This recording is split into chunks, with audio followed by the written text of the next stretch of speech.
La historia de la aviación en España registra el primer vuelo de un aeroplano sobre Madrid el día 23 de marzo de 1910. El lugar elegido es la Ciudad Lineal, muy distinto a como hoy se nos presenta el barrio creado por Arturo Soria.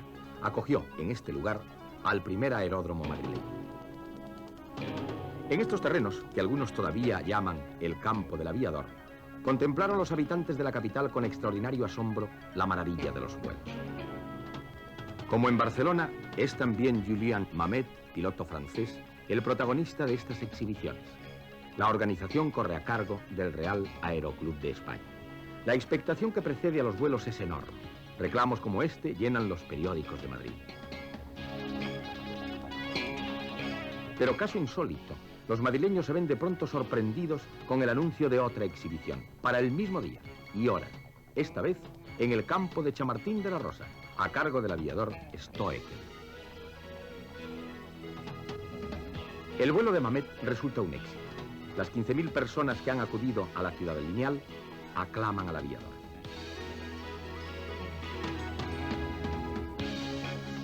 No sucede lo mismo en el campo de Chamartín.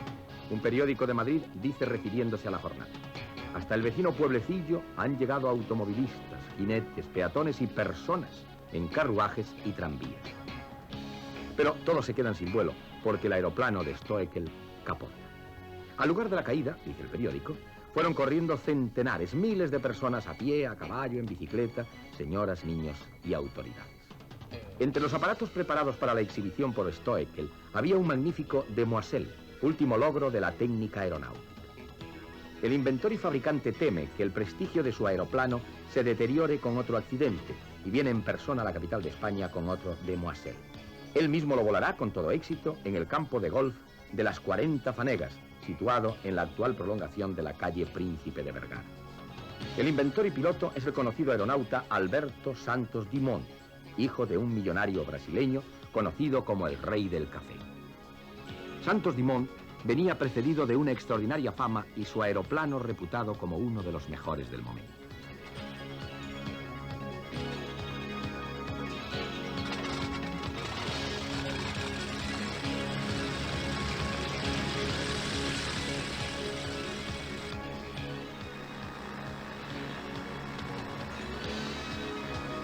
En los meses siguientes, otras muchas ciudades españolas conocen el aeroplano. Se improvisan campos de aviación, tribunas, se levantan hangares de madera o tela y las comisiones de festejo se dirigen a los aviadores famosos para incluir los vuelos en los programas de las fiestas patronales o las ferias, como sucede en la de Sevilla de 1910. Entre el 28 de marzo y el 10 de abril de aquel año, durante sus celebraciones de primavera, conoce Sevilla el avión. En la dehesa de Tablada vuela un Blériot, pilotado por el belga Olly Slager, y las exhibiciones aéreas compiten en el interés y la acogida populares con ese plato fuerte que son las corridas de toros. Muy poco tardará Sevilla en convertirse en una ciudad apasionada por la aviación. Algún tiempo después, durante el invierno de 1913, el piloto francés Tichier vuela sobre Gelbes, Coria del Río, Camas y la capital, despertando el entusiasmo de todos sus habitantes.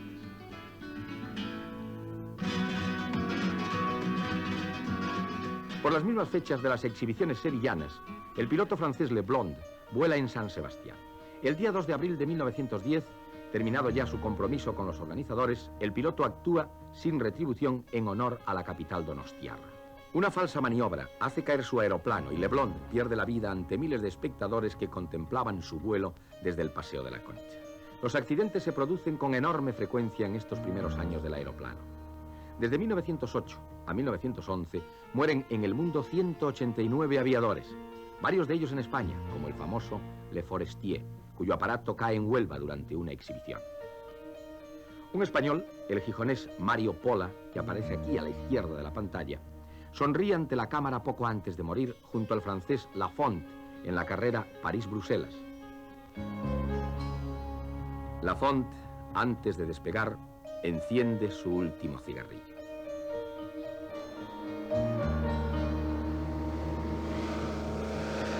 El avión recorre la pista, se eleva y poco después cae, pereciendo ambos aviadores.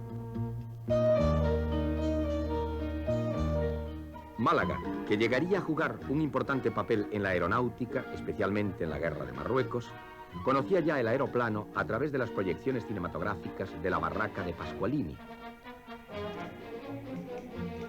El mismo año de 1910, los festejos agosteños incorporarán a su programa la primera semana de la aviación.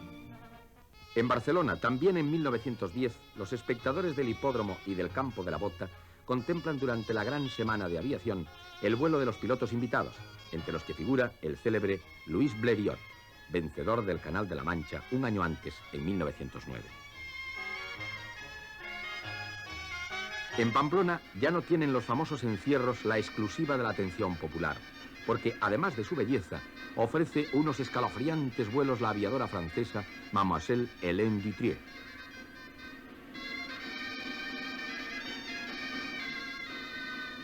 En agosto de 1910 ha obtenido ya en Francia su título de piloto, carnet número 1 de España, el ingeniero vasco Benito Loigorri.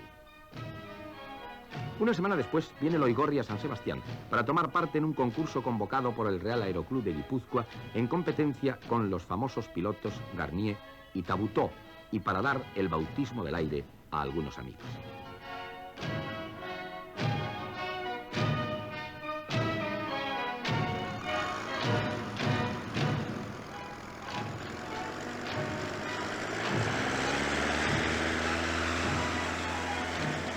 El día 9 de septiembre de aquel año de 1910, Benito Loigorri vuela sobre San Sebastián. La voz de Guipúzcoa decía al día siguiente de la prueba: de todos los labios se escapaban gritos de satisfacción, de todas las manos salen palmadas de entusiasmo.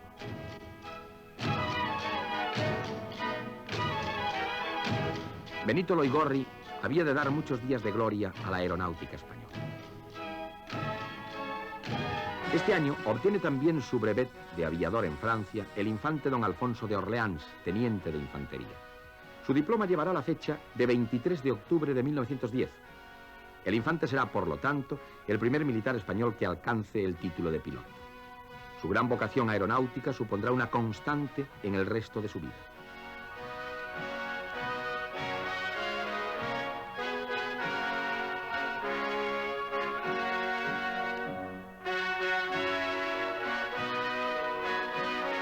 El tercer español que obtiene el certificado de aptitud para pilotar aeroplanos es Gregorio Campaña, que se formará en Francia como otros tantos pilotos europeos. A finales de 1910, el ejército elige un campo de experimentación para vuelos en las proximidades de Madrid. Es conocido por la dehesa de Cuatro Vientos.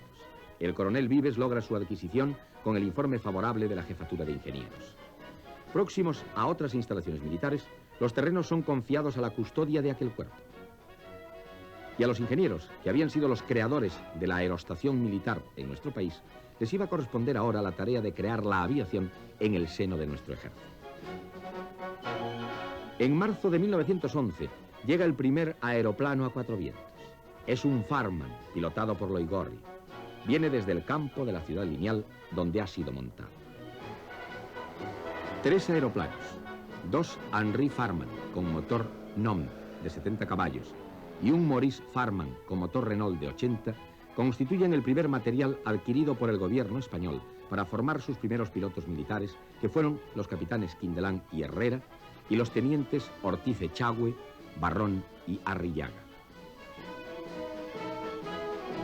Como mudo testigo de una andadura que allí, en Cuatro Vientos, tan ilusionadamente se iniciaba, surgiría poco tiempo después la entrañable torre de control, esa torre que ha presidido durante 70 años la hermosa historia de la aviación militar española. Muchos hechos de importancia ha presenciado la torre de Cuatro Vientos. Entre ellos, algunas de las pruebas del autogiro de la Cierva.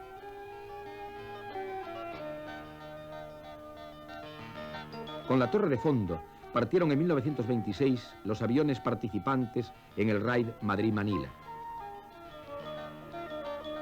Cuatro Vientos conserva muchas de las edificaciones de sus primeros años. Entre ellas está la residencia de oficiales, que fue escenario de importantes acontecimientos históricos y que los aviadores han sabido conservar en su primitiva decoración.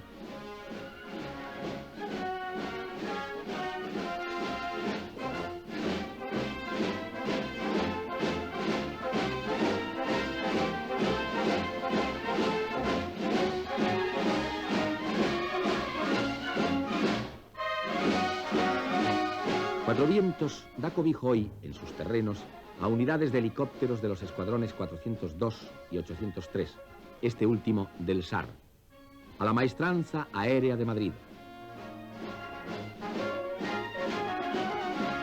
a la Escuela de Transmisiones, al Escuadrón del Centro Cartográfico, al Museo del Aire, de reciente apertura, así como a varios centros, parques y clubs de oficiales y suboficiales. También tiene instalaciones en el área de Cuatro Vientos el Real Aeroclub de España. Y el segundo aeropuerto internacional de Madrid, aún en construcción. Cuatro Vientos es uno de los aeródromos favoritos para los festivales y exhibiciones aeronáuticas.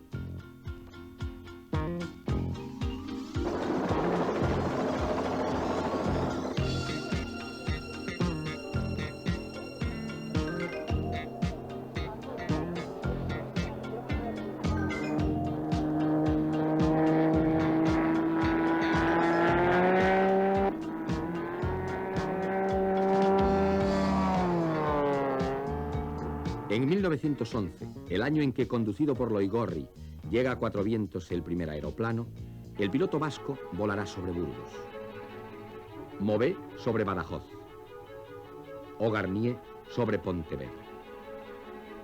El propio Garnier y otro aviador, Tixier, volarán sobre Zaragoza en marzo de 1911.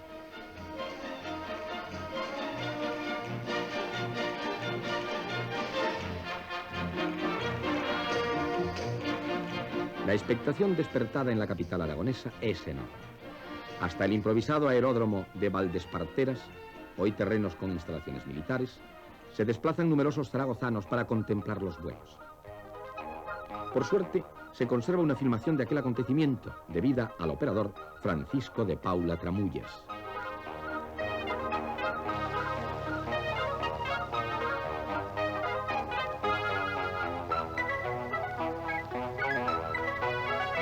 He aquí a uno de los pilotos, quizá Tixier, acompañado de espectadores zaragozanos.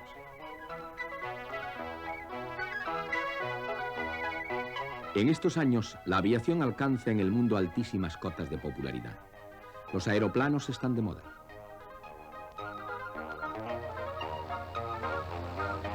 Se organizan por todos lados semanas aeronáuticas, competiciones y pequeños raids, y las escuelas de vuelo no dan abasto a formar alumnos. Son numerosísimos los aspirantes, de todas las clases y condiciones, al brevet que expide la Federación Aeronáutica Internacional. Hasta el mismísimo Buffalo Bill, el legendario héroe del oeste americano, se hace piloto.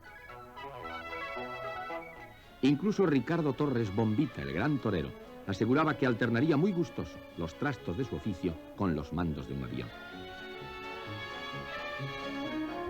La popularidad del aeroplano se extiende hasta la danza. He aquí un baile que imitaba el vuelo de los aviones.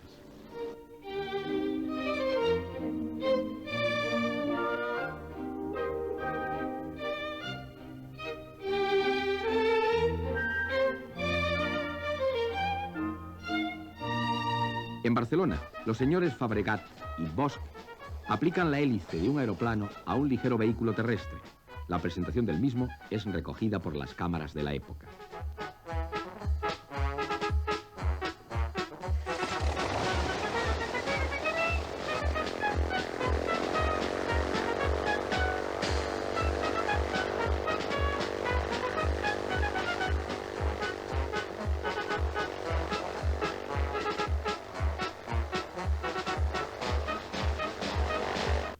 En la primavera de 1911, París y Madrid van a quedar unidas por un gran acontecimiento aeronáutico. La carrera de aeroplanos organizada por el diario Le Petit Parisien, con la colaboración del Real Aeroclub. La prueba se iniciará en Issy-les-Moulineaux, para finalizar en la capital de España, concretamente en un campo habilitado en las proximidades de Getafe, llamado la Dehesa de Santa Quiteria. Una inmensa multitud acude a presenciar la salida de los participantes de París. Los jurados proceden a inspeccionar los aeroplanos. Los aviadores serán 7, entre ellos Bedrines, Garros, Frey, Train. Este último lleva un aparato construido por él mismo. despega con cierta dificultad. De pronto dejan de obedecerle los mandos y se precipita sobre el lugar donde se halla instalada la tribuna presidencial. La confusión es espantosa. Hay docenas de víctimas. El ministro de la guerra resulta con el cráneo fracturado por la hélice. Son recogidos muchos heridos, entre ellos el presidente del Consejo y el industrial Dech de la Meurthe. El entierro de las víctimas congrega al día siguiente ante todo París a gobernantes y diplomáticos.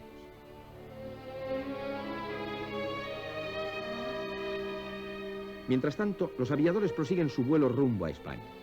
Este plano recoge el histórico momento de la llegada de Vedrines a San Sebastián. Vedrines, tras vencer numerosas dificultades, da vista a Getafe. Las autoridades madrileñas, el coronel Vives y el capitán Quindelán, esperan la llegada del aeroplano que toma tierra a las 8:15 del día 26 de mayo de 1911.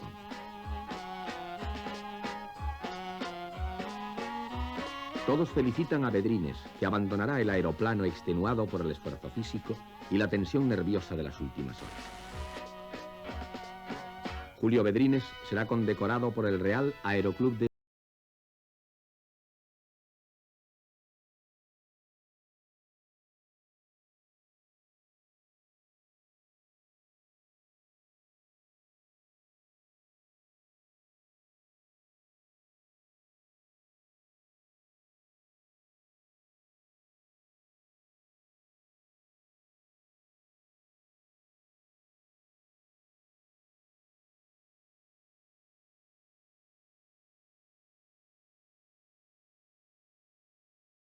Vedrines haría lo que ningún otro aviador en el mundo: aterrizar en la azotea de las Galerías Lafayette de París.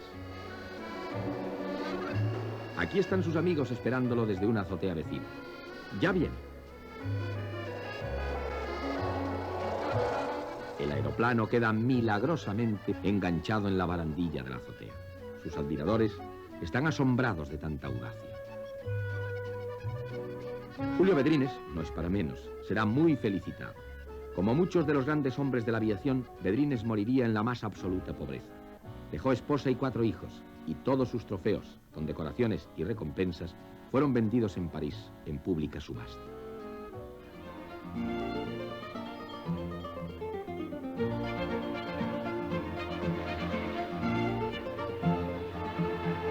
Poco después de la competición aeronáutica que unió París con la capital de España, en un Madrid de 1911, con un paseo del Prado y unos niveles muy alejados de hoy en el problema del tráfico, se crea en aquel improvisado aeródromo en el que aterrizó Vedrines nuestra primera escuela de pilotos civiles.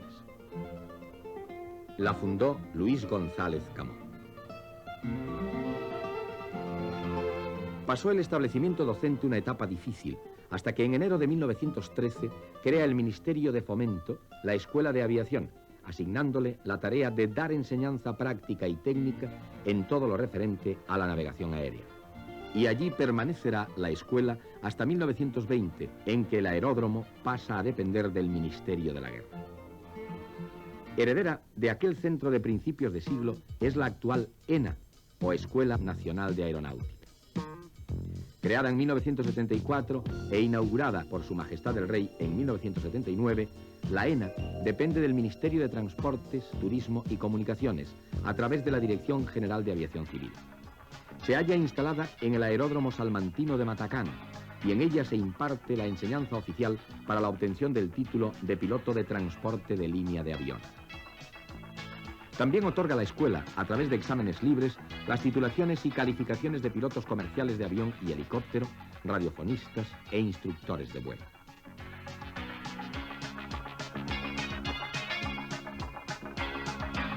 Cuenta la escuela con un material docente modernísimo. En lo que se refiere a simuladores de vuelo, la dotación de la Escuela Nacional de Aviación rebasa todos los niveles exigibles.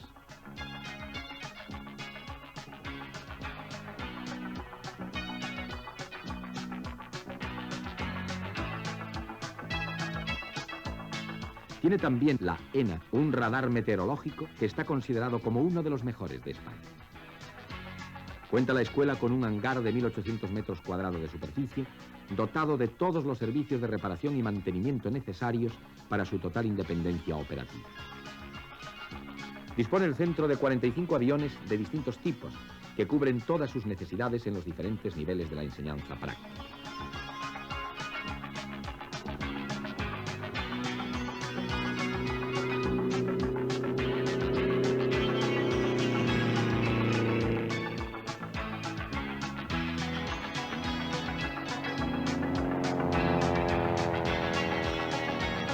La Dirección General de Aviación Civil dialoga frecuentemente con los alumnos de la ENA para conocer sus problemas y encauzar sus aspiraciones.